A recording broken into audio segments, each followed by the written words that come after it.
Saudações rubro-negras, fala nação rubro-negra.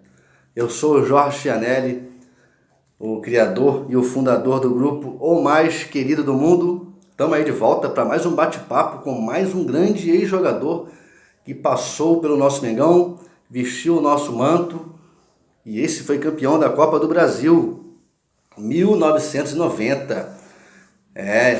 E foi o autor do único gol das duas finais, né? Porque o primeiro jogo foi em Juiz de Fora, na época o Maracanã estava interditado, foi 1-0 o jogo, gol dele, e o segundo jogo 0-0 no Serra Dourada e o Mengão campeão. Estou falando do zagueiro Fernando, ele mesmo. O cara fez um único gol da final aí da Copa do Brasil, entrou para a história do Flamengo.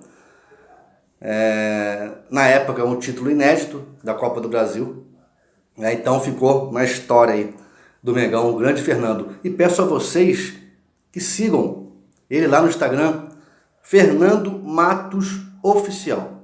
Só seguir lá, ele responde a galera, o cara é gente boa, gente fina, vale a pena.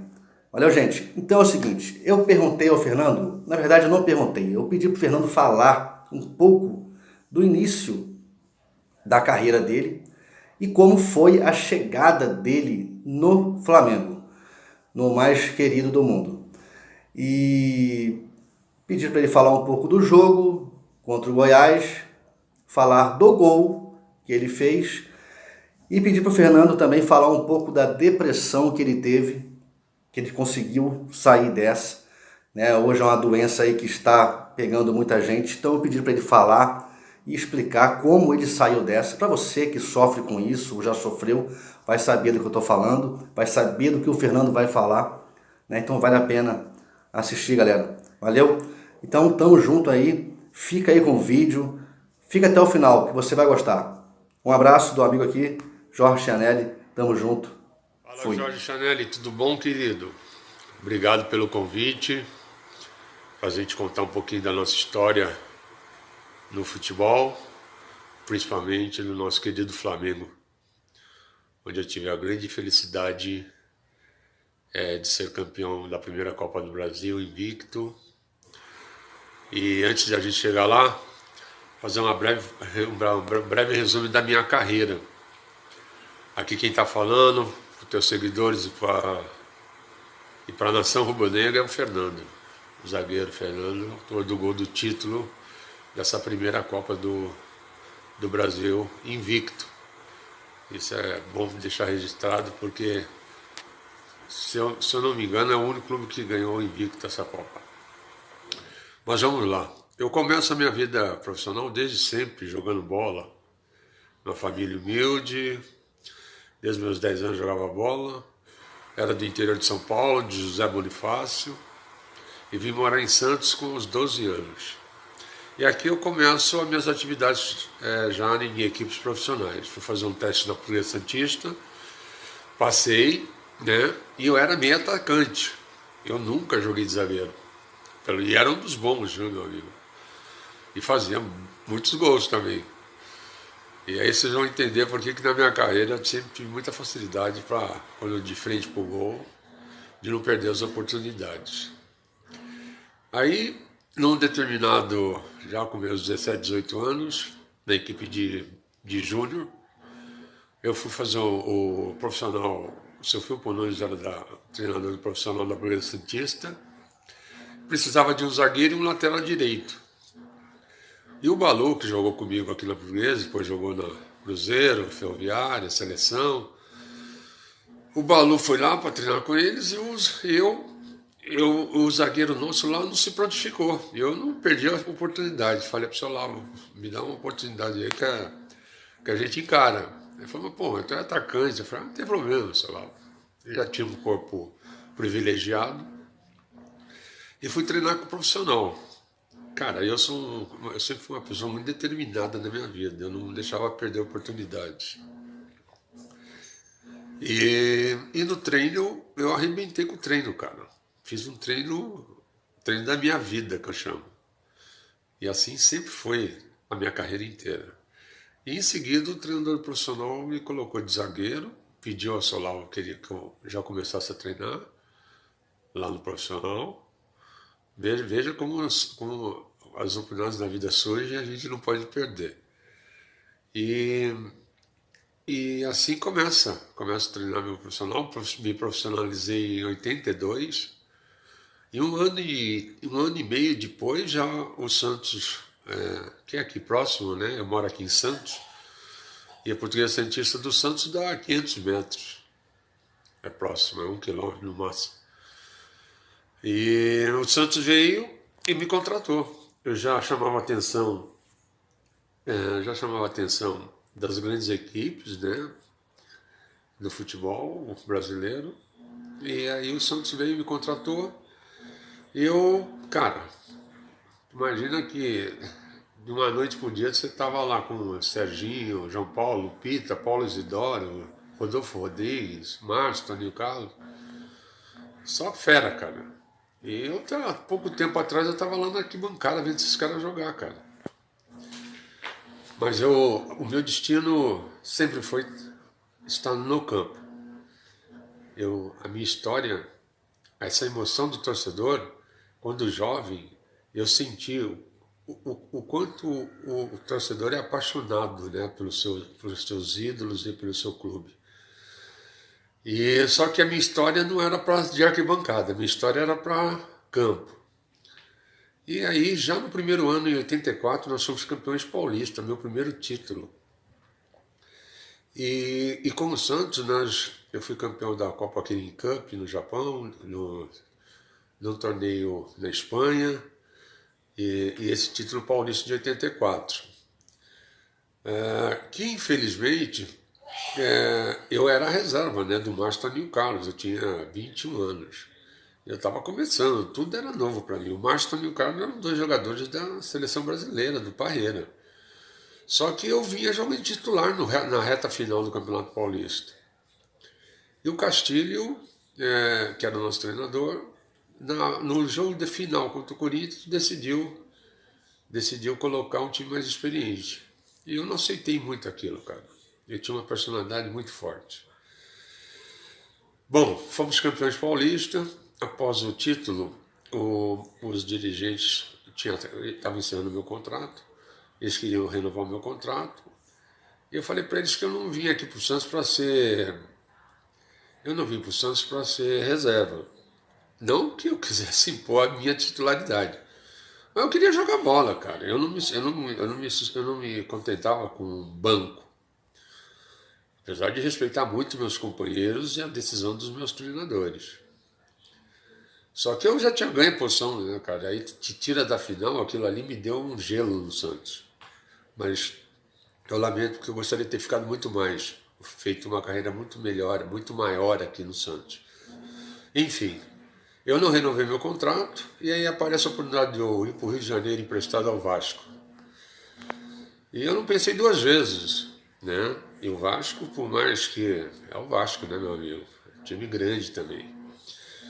E assim fui para o Rio de Janeiro, e logo já no primeiro ano de 86, ganhamos a Taça Guanabara, depois de 10 anos, contra o meu Flamengo e o nosso Flamengo, que era um timaço. E nesse ano de 86 o Flamengo ganha o segundo turno, e aí afinal o Flamengo ganha o título, e eu infelizmente não pude, você vê que é a segunda vez que eu perco a final. Uma que eu fui sacado e a outra eu tive uma contusão do joelho e perdi a final. E o Flamengo ganhou. Aí eu me tornei campeão em 87, 88 pelo Vasco da Gama. Nós tínhamos realmente um time que era fora de série. Roberto, Romário, Mauricinho, Giovanni, Acácio, Paulo Roberto, Donato, Mazinho, Henrique, Lira, Giovanni... cara, não dá para enumerar. Tita, Dunga. E assim era um elenco fantástico. E tive vários outros títulos, né? Fui bicampeão pelo torneio do torneio da Espanha. Fui bicampeão do torneio de Juiz de Fora. fui campeão da Copa Ouro. Então, assim, foram 3 anos bem gloriosos, foram 3 anos gloriosos com o Vasco, e onde a gente tivemos a oportunidade de ganhar quase tudo que disputamos. Cheguei em 88 e eu estava na minha melhor fase, né, cara? Eu era considerado um dos melhores zagueiros do Rio de Janeiro e do Brasil pela imprensa carioca. O futebol carioca era tido nessa época como o melhor futebol do futebol brasileiro. Jogar no Rio de Janeiro era uma glória, cara. E aí me aparece uma oportunidade de eu ir para Portugal. Só que ali era uma jogada de empresários que iriam me contratar para me vender lá fora. Eu já tinha um mercado bem forte lá fora. E esse grupo de empresários, o Loletano, o presidente deles era do Loletano. Então o Loletano era uma ponte, né? Era um time novo da segunda divisão de Portugal, era só uma ponte para depois eles me venderem lá fora. E a parte financeira realmente era muito, muito forte. E pela primeira vez eu pautei pela parte financeira. Eu precisava pensar na minha família. Apesar que aquilo me doía muito, né, cara? Porque eu sempre joguei bola e o dinheiro, ele acompanhava aquilo que eu produzia dentro de campo. E não que esse dinheiro que foi oferecido foi fruto daquele todo o trabalho que eu fiz dentro de campo, né? Enfim, eu fui para Portugal, lá as coisas não andaram como a gente queria, os empresários não conseguiram me colocar no mercado. Volto emprestado para o Vasco em 89, e o Lazzaroni tinha ido para a Copa do Mundo, tudo, né? E o Eurico também. E a possibilidade de eu voltar, o Vasco precisava ganhar um turno para fazer as finais lá, acho que eram 3 turnos, só que nós não entramos. E aí eu também não fui convocado, né? E eu fiquei meio chateado com isso daí. E assim, o Vasco não se manifestou no meu empréstimo, a continuidade ou a compra do passe, alguma coisa nesse sentido. E aí o Flamengo aparece na minha vida, cara. Então eu sempre digo que se eu não defendi uma seleção de 90, eu tive a honra de ter ido pro Flamengo, cara. E eu sempre fui um jogador de futebol que eu nunca pautei para fazer média com o torcedor, cara. Eu sempre tentei conquistar o respeito do torcedor com aquilo que eu produzia dentro de campo. Eu fiz assim toda a minha carreira. E eu não me preocupava nem um pouco, porque o Vasco tinha tomado o Bebeto do Flamengo, que era o grande ídolo do Flamengo, junto com o Zico, Adílio, né, Andrade. Então, assim, o Bebeto era um cara. E aí o Eurico, numa jogada, não sei o que aconteceu, que tirou o Bebeto do Flamengo. E o Flamengo montou um esquadrão, cara. Trouxe eu, Júnior, Renato. O Júnior Renato estava na Itália, eu estava em Portugal. Josimar, Borg, da seleção argentina, o Idemar, Márcio Rossini, Josimar também, acho que eu já tinha falado. Além do elenco que era fantástico do Flamengo. E aí, em 89, com o Tele Santana, o time não se acertava, cara. A coisa não andava. Fizemos um brasileiro pífio, cara, com o Flamengo. Apesar de nosso time ser um timaço, mas a gente não dava liga. O Tele sai, vem o. Agora me fugiu a memória, o treinador, falecido há pouco tempo atrás agora, que deu um esquema de jogo para o time já mais satisfatório. O time já conseguia produzir bem, né? Fizemos até um campeonato regional bom, mas também não deu continuidade. E aí o Flamengo traz o Jair Pereira, que aí a gente faz uma Copa do Brasil impecável, cara. Fomos campeões invicto e fomos para as finais com o Goiás. O primeiro jogo foi feito em Juiz de Fora devido ao Maracanã estar em reforma. E lá eu tive a oportunidade de fazer o gol. O Piá sofre uma falta pelo lado esquerdo, né, no contra-ataque. E o Djalminha vai para a bola. O Djalminha, como ninguém, colocava a bola lá na tua cabeça. E aí já de treinamentos, né, nossos lá, a bola foi alçada E aí eu tive a oportunidade de fazer esse gol, que juro, se eu estivesse no Maracanã eu me jogava na galera. Só faltou esse brilho para mim. E aí eu faço esse gol do título e lamentavelmente eu fui expulso em seguida junto com o Catatal, ponta direita lá do Goiás, que também tinha um timaço, Túlio, Batata, um timaço. E viajei com a delegação para Goiás, né? Fomos para Goiás, viajei com eles lá. E e o Zé Carlos fechou o gol, cara. Fechou o gol. Foi 0-0 e nós demos a volta olímpica e um título fantástico, né? Primeiro título da Copa do Brasil do Flamengo. E aí tu fica marcado na história, né? Mas a gente não tem muito noção do peso disso daí, né?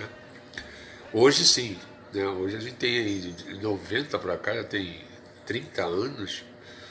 E o carinho, o respeito que o torcedor do Flamengo tem comigo, assim como todas as equipes, é uma coisa assim, apaixonante, cara. E eu tento retribuir da melhor maneira possível, porque eu sempre fui uma pessoa, eu sou socialista, né, cara? Então, assim, para mim a amizade é uma via de mão dupla, né, cara?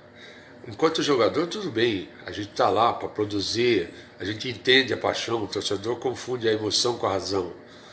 Mas agora, depois, passado isso, eu faço questão de trocar informação nas minhas redes sociais, eu gosto de ter amizade, eu gosto da proximidade das pessoas. Eu tenho histórias de torcedores fantásticas, cara, do Flamengo. Tem um amigo querido, torcedor do Flamengo, que ele deu o nome dele de Fernando justamente no filho dele pela Copa do Brasil. E no outro filho dele, do Petkovic, que fez aquele gol de falta. Cara, então assim, tem histórias assim que é demais, cara. E eu tenho um profundo respeito ao torcedor, cara. Porque o carinho que eles nos dão no arquibancada, a gente até então, dentro de campo, e pela velocidade das nossas vidas, a gente quase que não tem uma boa interpretação. E ali, quando você está na carreira, a leitura ela é muito variada, né? Porque você tem bons, maus momentos, né? A regularidade na tua carreira. Então o torcedor ele é emotivo. Se tu estiver bem, ele vai te aplaudir, mas se estiver mal, ele vai te xingar, cara. É assim, funciona dessa maneira. Então, agora, vivendo esse outro lado, né? A gente lá de fora do futebol, pô, cara, que alegria, cara. E aí você vê o tamanho do amor e o carinho que eles têm com a gente, ou tiveram com a gente, e tem até hoje, né? A torcida do Flamengo, do Vasco, do Santos. Cara, assim, é impressionante como eles me tratam. Eu fico extremamente feliz. Cara, fiz aí no Flamengo, para fechar o ciclo no Flamengo, eu participo da despedida do Zico, né, cara? E aí o Papai do Céu, mais uma vez, marcou, porque na despedida dele, eu tive a honra de fazer um gol com um passe do Zico, cara. Uma jogada maravilhosa, um gol bonito. Eu saio lá de trás, tiro a bola do Bebeto. O Bebeto estava jogando na seleção do resto do mundo. Aí eu saio para o ataque, toco no Edu toca no Zico, eu já passo sem bola, o Zico dá uma rosca na bola entre o zagueiro. Gênio é gênio, né?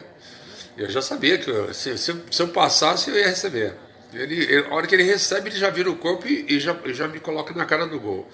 O Tafarel saiu, a bola deu uma repicada, né? Não era esse tapete que o pessoal joga hoje. Era aquelas gramas, tinha buraco, tinha tudo antes. Era terrível jogar bola. Tinha que jogar muita bola mesmo. E aí a bola dá uma fugidinha, eu consigo dar um toquinho, consigo passar debaixo das pernas do Tafarel, tu acredita? Grande Tafarel, é o maior goleiro que eu tenho, assim, a Cássio, Zé Carlos, Rodolfo Rodrigues e Tafarel, são goleiros que top de linha na minha visão de futebol. E aí fiz esse gol, cara, na despedida do nosso grande ídolo. Esse cara é ídolo de todos nós, né? Roberto, Dinamite, Romário, Zinho, Zico. Esses caras aí são fantásticos. Giovani. Eu sempre admiro grandes atletas, né, cara? Então, assim, e aí na despedida do Zico, tu fazer um gol, é muito bacana, cara. Foi muito emocionante. E eu, infelizmente, também, como no Santos, eu aguardei, acabou o meu contrato, e eu esperei o Flamengo até o último instante, cara. O Flamengo estava num processo de diretoria muito confuso, cara, na minha época. E aí eles trocaram o treinador, o Jair Pereira foi para o Atlético Mineiro e me chamou para ir para o Atlético, né? E eu falei, Jair, eu vou esperar o Flamengo, cara. A minha intenção é continuar aqui no Flamengo. E o Flamengo mandou eu aguardar, cara. Mas assim, eu esperei até, faltava 10 dias, 15, 20 dias para terminar para começar lá os treinamentos, lá para a temporada dos clubes. Eu peguei, eu tinha comunicado ao Flamengo que eu ia esperar eles até X dia, eles não entraram em contato, e aí eu fui para o Atlético Mineiro.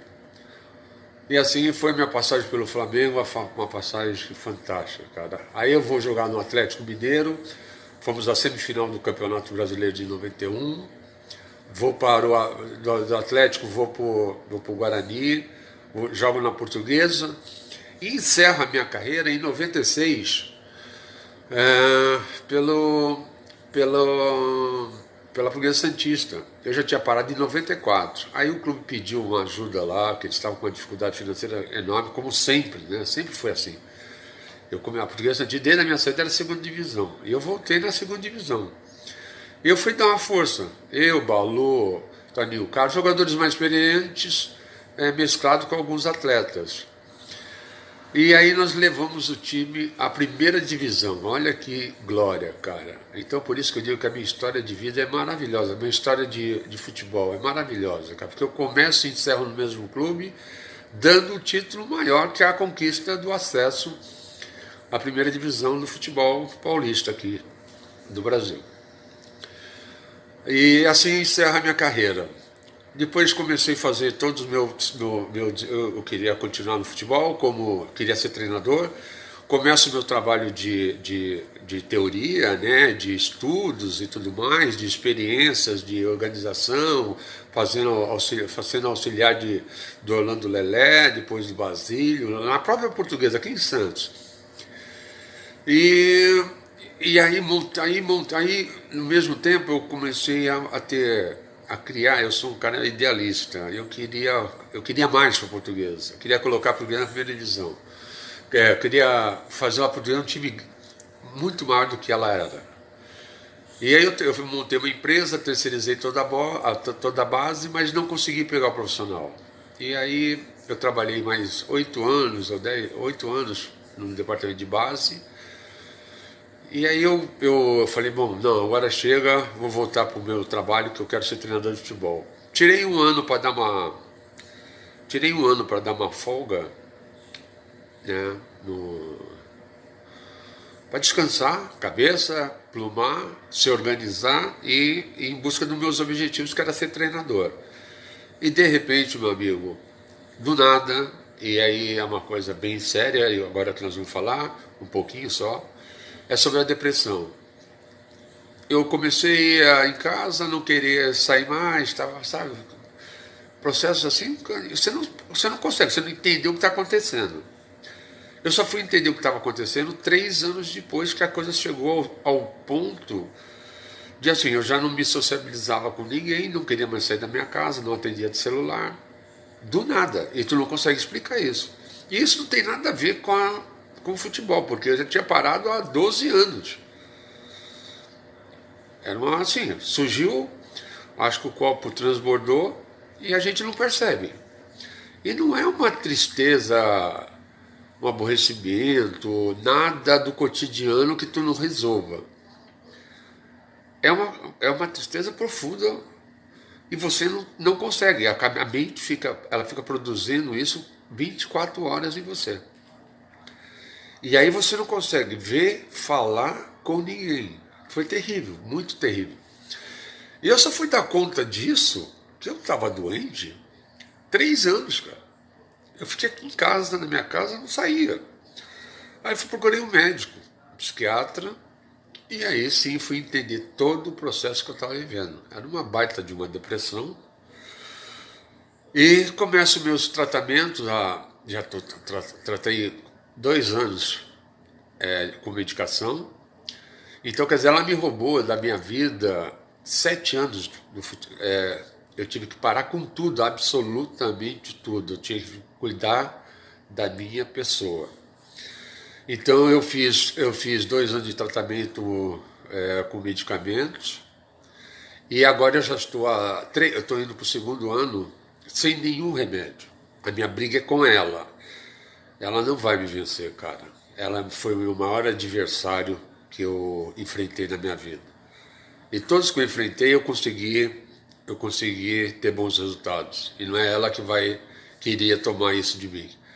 Então agora já tem um ano e pouco que eu estou sem nenhum tipo de crise, nem necessidade de tomar remédio. Hoje eu tenho um entendimento muito maior de como proceder quando eu começo a ter pequenas crises, sem necessidade de remédio, e estou retomando a minha vida, né? Eu estou retomando a minha vida, pretendo entrar ou numa gestão de base, de futebol de base, ou ir para a comunicação esportiva, né? Eu já fazia isso aqui em Santos, através de um canal aqui regional, e são as minhas perspectivas daqui para frente. Por isso eu conto muito com o teu apoio, do torcedor do Flamengo, com você, Jorge, pela gentileza de me dar essa oportunidade de estar aqui falando com a Nação Rubro-Negra. E muito obrigado por tudo. Muito obrigado a você, torcedor. Muito obrigado pelo carinho, respeito que você sempre me deram. Pode ter certeza que a recíproca é verdadeira.